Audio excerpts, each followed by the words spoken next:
इस दुनिया में एक काम सभी करते हैं, उसे कोई नहीं छोड़ता।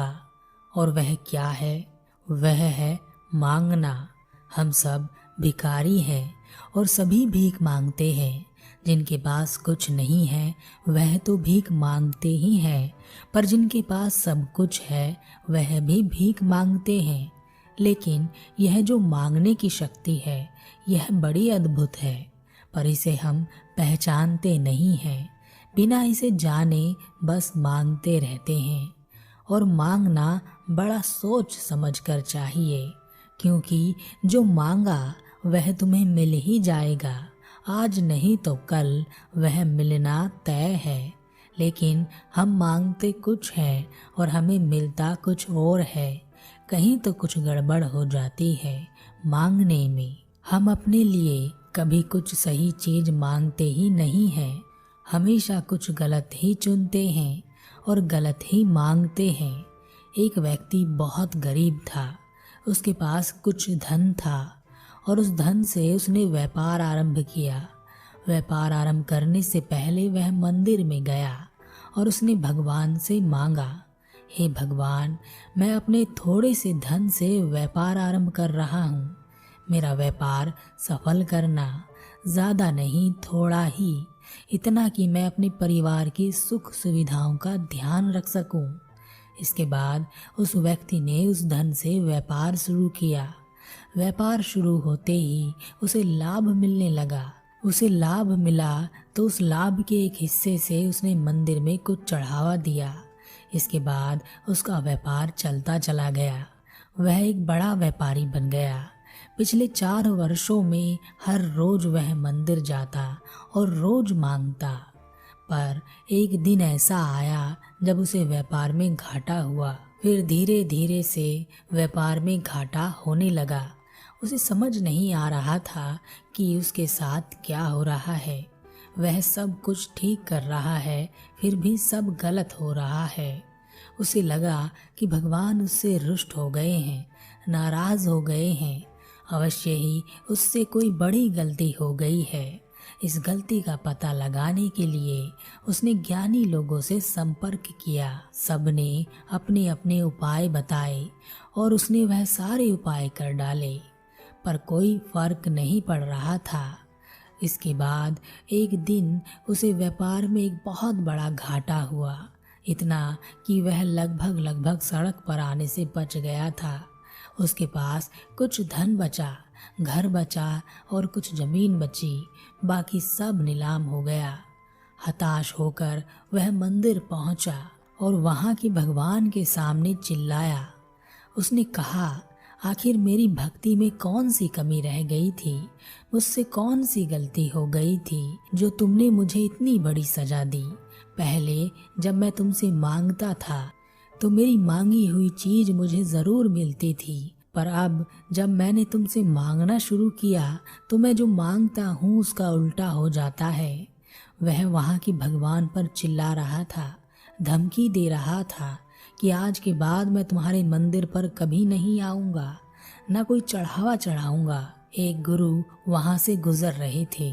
उस व्यक्ति की व्यथा देख गुरु रुके और उस व्यक्ति से कहा, क्यों इन पत्थर की मूर्तियों से लड़ रहे हो? यह तुम्हें क्या देंगी? यह तुम्हें कोई सजा नहीं दे सकती। व्यक्ति ने कहा, गुरुदेव, यह मूर्तियां नहीं हैं, यह भगवान हैं। पहले यह मुझ पर कृपा करते थे, मैं जो मांगता था सब पूरी कर देते थे, लेकिन अब उन्होंने मुझे धोखा दे दिया है। अब यह मेरी सुनते ही नहीं, मैं जो मांगूं उसका उल्टा ही हो जाता है। गुरु मुस्कुराए और गुरु ने कहा, मैं जानता हूँ अब यह पत्थर की मूर्तियाँ तुम्हारी बात क्यों नहीं सुनती और जो तुम मांगते हो उसका उल्टा क्यों हो जाता है। व्यक्ति ने कहा, अच्छा तो बताइए गुरुदेव, ऐसा क्यों हो रहा है? मैं क्या अर्पण करूं, क्या रीति रिवाज निभाऊं, क्या चढ़ाऊं अपने भगवान को कि वह मान जाएं? गुरु ने कहा, सब कुछ वैसा ही है जैसा पहले था, बस तुम्हारी मांगने का ढंग बिगड़ गया है। व्यक्ति ने कहा, मैं कुछ समझा नहीं गुरुदेव, मैं अब भी वैसे ही मांगता हूँ जैसे पहले मांगता था। गुरु ने कहा, मेरे साथ चलो, तुम्हें कुछ दिखाता हूँ। गुरु उस व्यक्ति को अपने साथ ले गए और एक नीम के पेड़ के पास ले जाकर खड़ा कर दिया और कहा, अगर मैं इस नीम के पेड़ के जमीन के ऊपर के तने को काट कर उस तने पर आम का पेड़ लगा दूं, तो क्या यह आम का पेड़ मीठे फल देगा? व्यक्ति ने कहा, ऐसे कैसे हो सकता है? आम के पेड़ की जड़ ही नहीं होगी तो वह सूख जाएगा। जड़ों को मिट्टी चाहिए, तने नहीं। नीचे नीम है तो ऊपर आम कैसे हो सकता है? गुरु ने कहा, अगर मैं नीम के पेड़ का तना काट दूं तो नीचे से क्या निकलेगा? व्यक्ति ने कहा, अगर जड़ें बची हुई हैं तो जमीन से वही निकलेगा जो जड़ों में होगा। नीम होगा तो नीम निकलेगा, आम होंगे तो आम निकलेंगे। गुरु ने कहा, बहुत अच्छे, तुम समझदार हो, पर समझदारी से देख नहीं रहे हो। तुम्हारे साथ भी तो यही हो रहा है। तुम्हारे मन के भीतर जो जड़ें हैं वह नीम की हैं और ऊपर तुमने आम का पेड़ बिना जड़ों के लगा रखा है, इसलिए वह मुरझा गया है। आम का पेड़ तुम्हें फल नहीं दे पा रहा और जो भीतर है वह किसी न किसी रूप में ऊपर आ ही जाता है। व्यक्ति ने कहा, गुरुदेव, आपकी बातें कुछ समझ नहीं आ रही। गुरु उस व्यक्ति को एक गरीब व्यक्ति के पास ले गए जिसके पास कुछ भी नहीं था। गुरु ने उस गरीब व्यक्ति से कहा, तुम इस सृष्टि के रचयिता से क्या मांगते हो? गरीब व्यक्ति ने कहा, मैं क्या मांगूं? फिर भी मैं इतना ही कहना चाहता हूँ कि वह देने वाला मुझे 2 वक्त का भोजन दे दे, बस, इससे ज्यादा कुछ नहीं चाहिए। गुरु ने गरीब व्यक्ति से कहा, और तुम्हें क्या खोने का डर है? गरीब व्यक्ति ने कहा, मेरे पास कुछ है ही नहीं तो मैं क्या खो सकता हूँ? गुरु ने उस व्यक्ति से कहा, देखा तुमने, इस व्यक्ति के पास खोने के लिए कुछ भी नहीं है, इसलिए यह हमेशा पा ही सकता है, खो नहीं सकता। गुरु उस व्यक्ति को एक अमीर व्यक्ति के पास ले गए। गुरु ने उस अमीर व्यक्ति से कहा, तुम इस सृष्टि के रचयिता से क्या मांगते हो? अमीर व्यक्ति ने कहा, मेरा व्यापार सही चलता रहे, कभी घाटा ना हो और मैं अधिक से अधिक अमीर होता चला जाऊं। यहाँ सबसे अमीर मैं ही हूँ और मैं ही रहूं। गुरु ने उस अमीर व्यक्ति से कहा, और तुम्हें क्या खोने का डर है? अमीर व्यक्ति ने कहा, मेरे पास बहुत कुछ है और हर एक चीज मुझे प्रिय है, मैं कुछ नहीं खोना चाहता, बस यही डर लगा रहता है कि कुछ खो ना जाए। गुरु ने उस व्यक्ति से कहा, देखा तुमने, इस व्यक्ति के पास खोने के लिए है तो यह खो भी सकता है। व्यक्ति ने कहा, गुरुदेव, मैं अभी भी आपकी बात समझ नहीं पा रहा। गुरु मुस्कुराए और गुरु ने कहा, पहले जब तुम मांगते थे तब तुम्हारे पास खोने के लिए कुछ भी नहीं था। तुम्हारे अंतर में और बाहर एक ही चीज थी।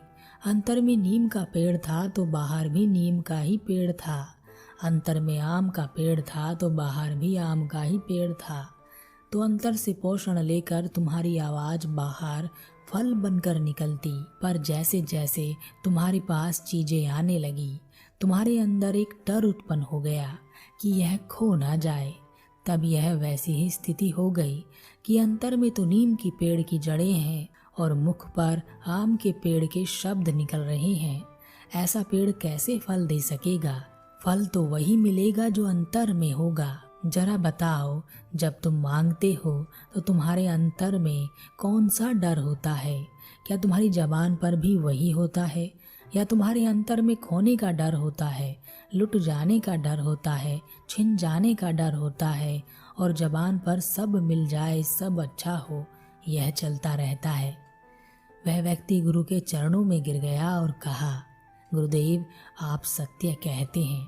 पहले मेरे मन में जो था वही मेरी जबान पर भी होता था, पर अब मेरे मन में डर रहता है और मैं जुबान से कुछ और ही बोलता हूँ।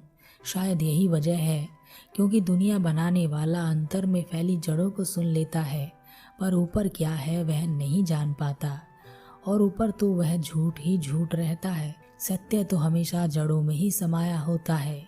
उस व्यक्ति को अपनी भूल का पता चल गया और वह गुरु को प्रणाम कर वहां से चला गया। अब एक खास बात, कभी कभी हम सोचते हैं हमारे जीवन में इतना बुरा क्यों घट रहा है, और इस सब की एक ही वजह होती है, हमारा अंतर्मन, कि उसमें क्या चल रहा है। यही महत्वपूर्ण है। यह तुम्हारे सुख को दुख में परिवर्तित कर दिखा सकता है और तुम्हारे गहरे से गहरे दुख को भी सुख बनाकर प्रकट कर सकता है। पर अंतर में क्या चल रहा है यही मायने रखता है। यही अंतर चीजों को तुम्हारी तरफ आकर्षित करता है। आखिर यह ब्रह्मांड तुम्हें हर चीज देना चाहता है जिससे तुम अपनी उन्नति कर सको, लेकिन वह तुम्हारे अंतर से जुड़ा है और तुम्हारे अंतर में बहुत आवाजें हैं। जो अंतर में चल रहा होगा वही उसको सुनाई दे जाता है, भले ही तुम ना सुन सको। इसलिए अपने अंतर पर काम करो, उसे सुनना सीखो। जानो कि तुम्हारे अंतर में कौन कौन से डर पनप रहे हैं। यह अंतर ही है, यही वह जगह है जहाँ से मांगा जाता है और आपको दिया जाता है। इसी कारण से भगत सिंह जैसे लोग फांसी के फंदे को चूम लेते हैं, उन्हें वहाँ भी सुख दिखता है। और एक अमीर आदमी जिसके पास सब कुछ है, रात को चैन से सो भी नहीं पाता। यह सब तुम मांग रहे हो, जरा संभल कर मांगना, क्योंकि मांगी हुई चीज पूरी हो ही जाती है, देर सवेर मिल ही जाता है। कुछ बुरा मत मांग लेना।